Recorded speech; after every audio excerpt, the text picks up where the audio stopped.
Olá, salve, salve! Começando mais uma edição do Estação Cultura ao vivo pelo sinal digital da TVE, emissora pública de TV da Fundação Piratini, também chegando até o teu computador ou dispositivo móvel pelo www.tve.com.br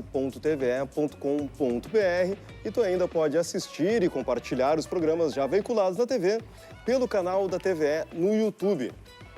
Hoje nós temos artes visuais com a exposição Transfigurações do Ser, de Tomás Josué, em cartaz na Galeria Artefato.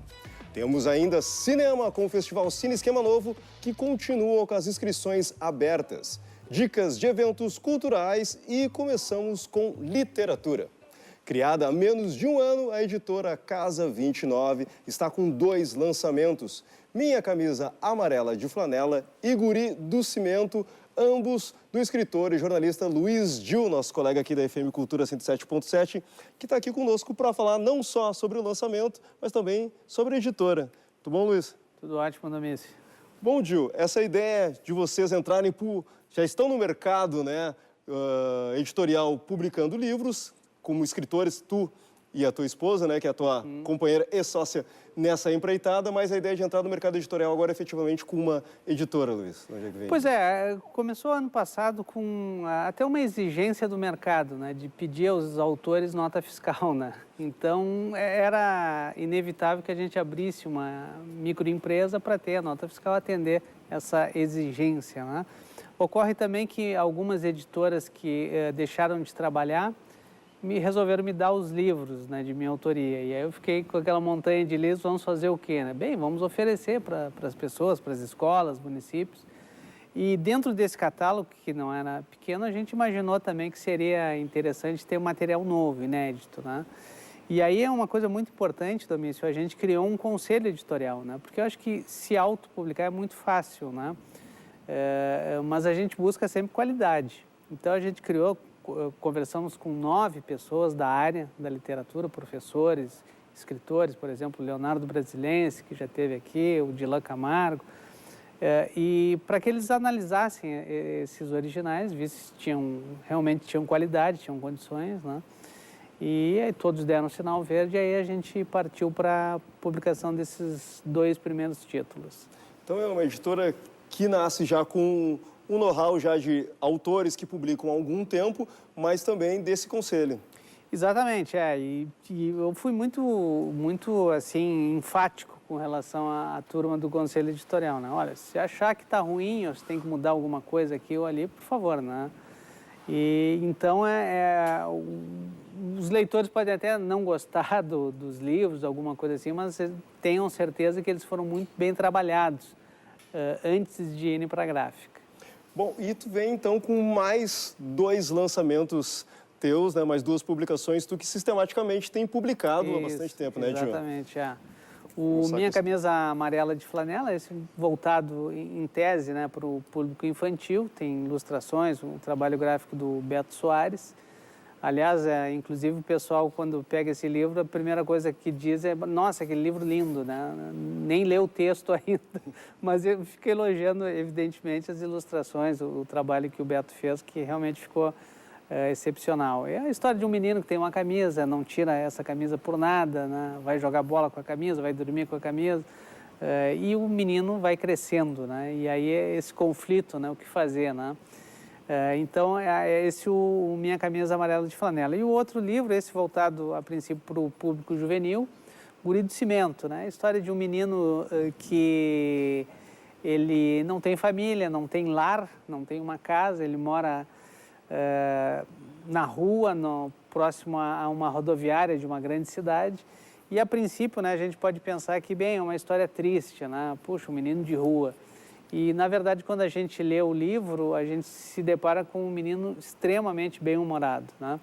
Que, mesmo numa situação difícil, ele busca, no humor, até superar as suas dificuldades. Um livro que é voltado, a princípio, para o público infanto-juvenil.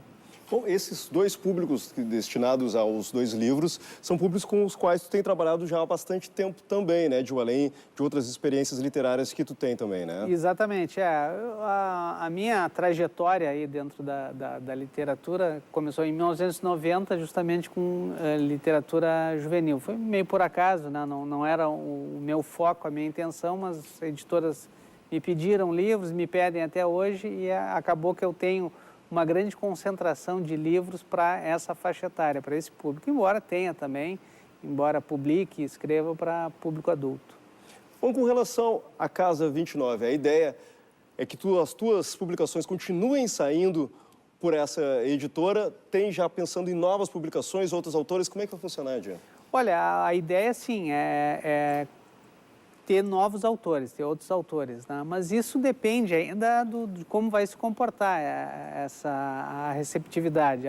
No início, assim, está sendo muito boa, né? Está nos surpreendendo, inclusive, né? Mas a ideia é que a editora possa crescer para publicar novos autores, né? E com relação aos meus títulos, seguem saindo pelas outras editoras normalmente, né? Como a gente fala, esse é um experimento que a gente está fazendo, né? Mas tem já livros, alguma coisa já programada para sair por editoras de fora, seguindo a minha trajetória normal. Bom, agora você tem duas trajetórias para administrar, né? Duas carreiras de editor e também de escritor. E no release de vocês até falam, pô, é uma empreitada mais sentimental, afetiva né? do que comercial. Né? Exato, tanto que a princípio esses livros não vão para a livraria, né? Eles estão sendo ofertados para escolas que desejam adotar o livro e também para prefeituras, né? Para feiras de livro, eventos literários. Por que isso? Porque a ideia realmente é acreditar, e é nisso tudo isso nasceu dessa crença que nós temos no leitor. A gente acha que o mundo, né, a pessoa vai mudar se tornando um leitor. Então, a gente está tentando formar leitores. O nosso foco, nosso objetivo é esse, né? Se der certo, se a coisa crescer bem, melhor ainda, né? A gente passa a publicar outros autores, seria fantástico. Mas a ideia fundamental é essa filosofia de formar leitores. Então, dois livros recém-lançados pela editora, recém-lançada também pelo Gil, né? O Gil e suas parcerias, e além de um conselho editorial que faz parte da editora Casa 29. Para maiores informações, adquirir os livros e ter mais contato com o pessoal da editora, www.editoracasa29, numeral 29 ali, .com.br. Parabéns, Gil, pela iniciativa aí e até a próxima. Obrigado pelo espaço. Certo. Bom, agora nós vamos de artes visuais. Até o dia 8 de junho, na Arte Fato Galeria, pode ser conferida a exposição Transfigurações, de Thomas Josué. A reportagem é da Patrícia Salvadori.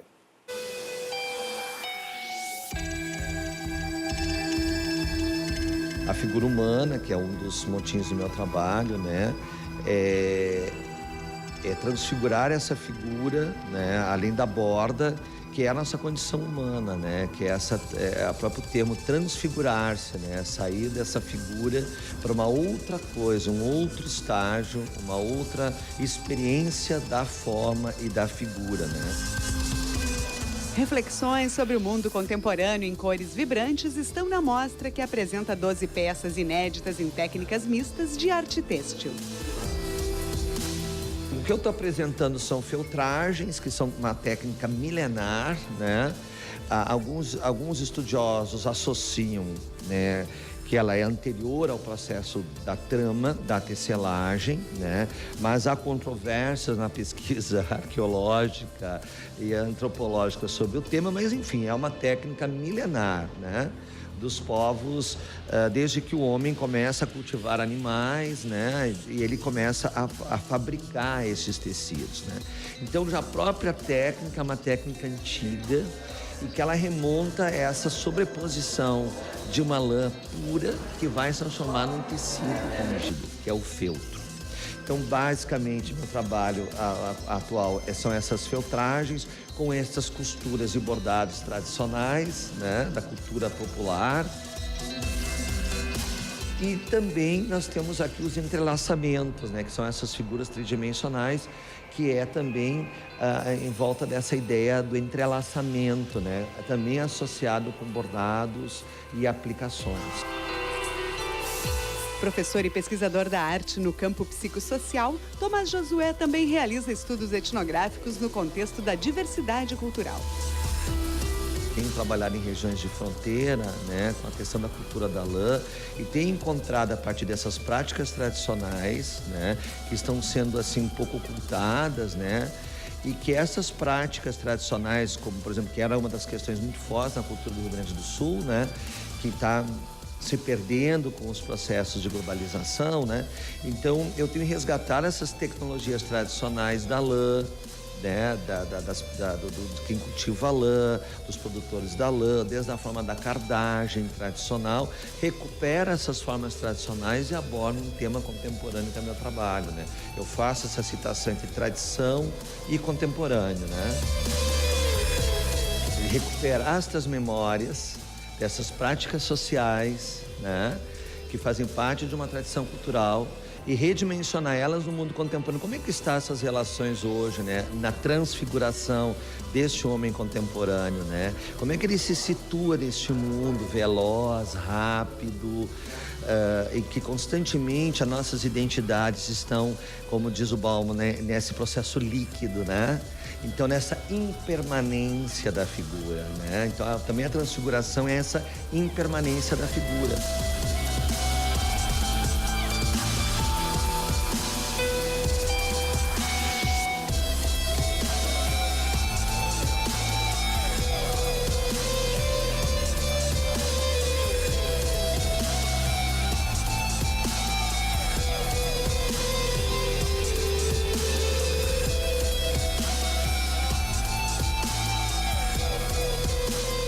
Nós vamos para um intervalo, mas antes tem uma dica. Hoje, a partir das 8 da noite, no Instituto Goethe, com entrada franca, Jorge Furtado promove uma leitura dramática de seu primeiro roteiro de teatro adulto. O texto é Meus Lábios Mexem, inspirado no caso real de uma peça com Fernanda Montenegro, censurada pela ditadura militar na segunda metade dos anos 70. Participarão da leitura, entre outros atores, o Zé Adão Barbosa, Mirna Spritzer e o Sérgio Lukin. O Instituto Goethe fica na rua 24 de outubro, 112. Nós vamos para o intervalo e já voltamos.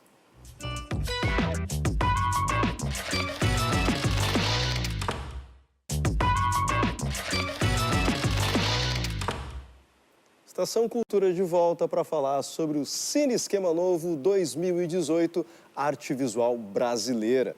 A 15ª edição do Festival de Cinema de Porto Alegre está com inscrições abertas até o dia 31 de julho. Conosco a Jaqueline Beltrani, uma das curadoras da mostra. Seja bem-vinda à Estação Cultura. Tudo bem, Jaque? Tudo bem, tudo. Bom, aguardada essa edição do Cine Esquema Novo, principalmente pelo fato do ano passado a gente não teve a edição, né? Infelizmente, né? O problema é que já aconteceu outras vezes de recursos, né?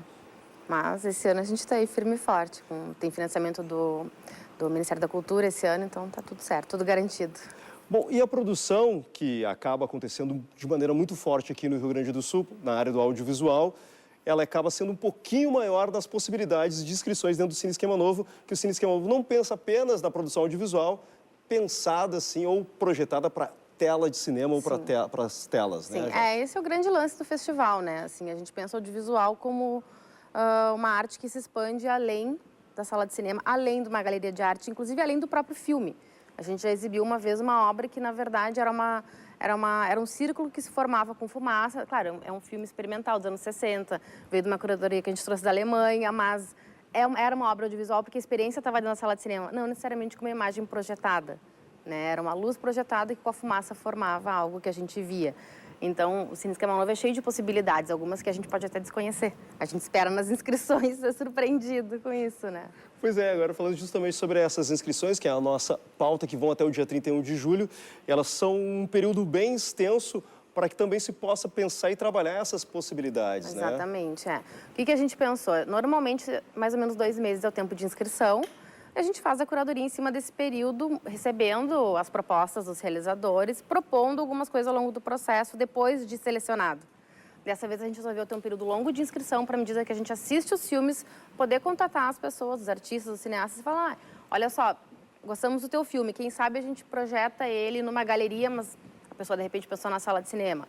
Quem sabe a gente coloca junto com uma performance. Tem esse diálogo que normalmente a gente não tem em 2 meses. Então a ideia de ser vários meses é que a gente possa de fato construir uma curadoria mais perto dos realizadores. Bom, na realidade tem um diálogo que não existe muito nos festivais de cinema, né? Sim, com certeza. De dar, inclusive, um retorno, a gente estava conversando aqui em off, existe a possibilidade, tu tem o teu projeto audiovisual que tu inscreveu lá, desse retorno de a curadoria propor coisas diferentes para o próprio projeto. Isso não quer dizer que o projeto acabe entrando no festival, mas o realizador pode sair com essa ideia para aplicar ela no... Acontece, às vezes, assim, de artistas que já se inscreveram em outros anos, eles já sabem que eles podem, inclusive, nos consultar antes da inscrição, falar, tô pensando nisso, acha que é viável? Às vezes, claro, é uma ideia muito cara, que a gente sabe, olha, isso não dá, quem sabe a gente conversa sobre outra possibilidade. Mas quem já está acostumado com o Cine Esquema Novo, já conhece, já sabe que a gente está aberto para o que proporem, né? A proposta, se for criativa, se nos surpreender, se tiver uma linguagem diferente, tem grande chance de ser selecionado, né? Eu acabei ali na nossa chamada colocando o Festival de Cinema de Porto Alegre, alcunha que o próprio festival não usa mais, mas até para instigar a tua resposta na ideia de que o Cine Esquema Novo é muito mais do que cinema, não quem são as pessoas e os projetos que podem ser inscritos no festival.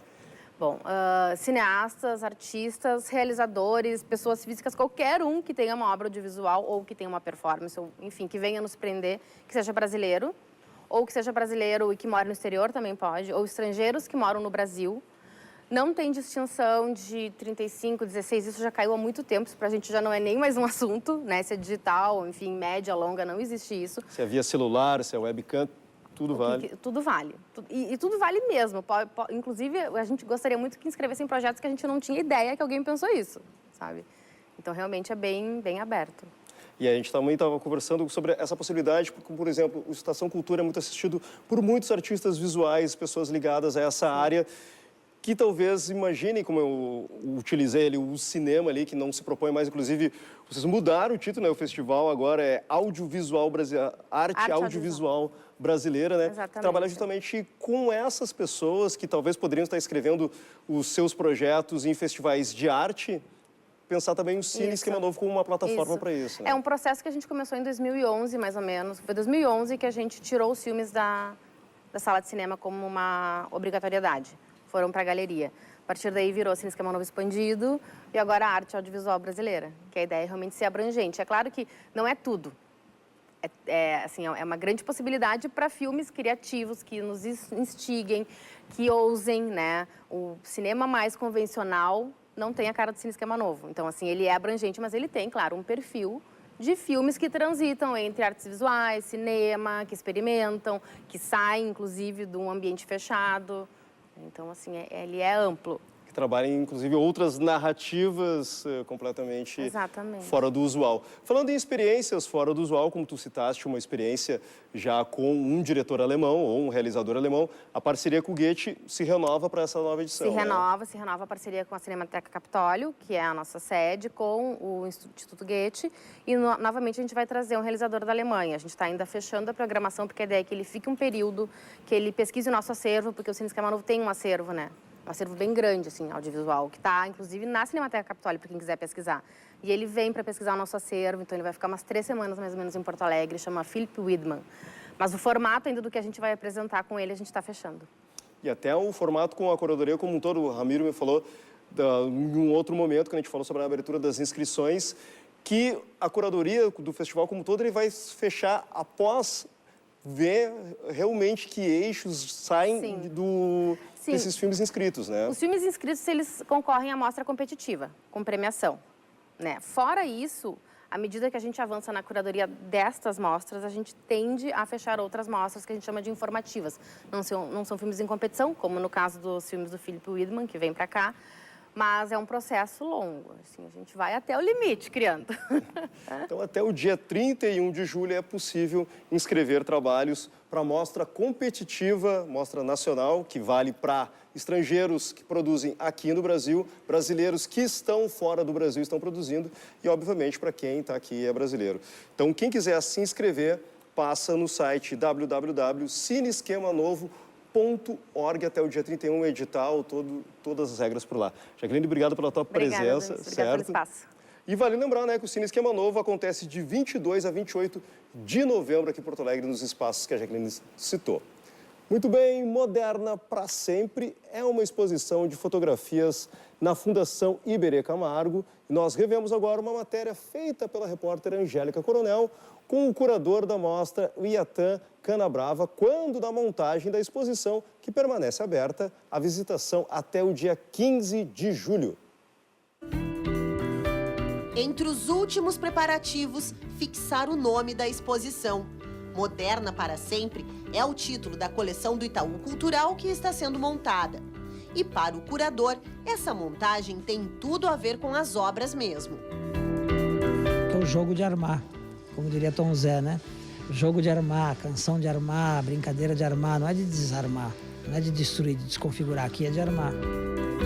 São 2 andares com o trabalho dos fotógrafos ligados ao Fotoclube Bandeirante, um dos mais representativos clubes de fotógrafos do país. Gente que amava fotografia na efervescente São Paulo da década de 1940. Primeiro eu preciso entender bem o que é um fotoclube. Eles existem até hoje e é um clube de amadores da fotografia. Amador é quase pejorativo no Brasil em português, né? Em francês não é, em inglês não é. Aqui o fotógrafo amador, esse cara é um amador, não um profissional. Né? Criou-se esse vício errôneo. O amador é o cara que ama o que faz e que não vive disso. O modernismo que virava foto tinha suas características, como explorar a geometria dos espaços e o contraste do preto com o branco, sem necessidade de se fixar a forma dos objetos. Nada parecido com as tendências anteriores. Nesse fotoclube reuniu um seleto grupo de uma elite paulistana num determinado momento com recursos financiados por empresas como a Fotótica, do Thomas Farkas, que era membro do clube. O pai dele, ainda vivo, era o diretor da Fotótica, uma grande empresa na época. O Wessel, que hoje tem um prêmio Conrado Wessel, né, um prêmio de fotografia grande. Eram industriais abastados, ou empresários abastados que financiavam o grupo. Então o grupo tinha uma estabilidade administrativa, o grupo tinha um grupo de pessoas questionadoras. A mostra, que já foi exposta em Porto Alegre no Margues, agora retorna ampliada. Entre as novidades, trabalhos como Florale, de Geraldo de Barros, composição de Mário Fiore e várias obras de Gertrudes Altschuh, uma das poucas mulheres que faziam parte do Fotoclube. Essa exposição vem completa para cá, praticamente todas as fotos, para um lugar que foi feito esperando o ano de 2018 para eu aparecer com essa exposição aqui, né? Isso é cósmico.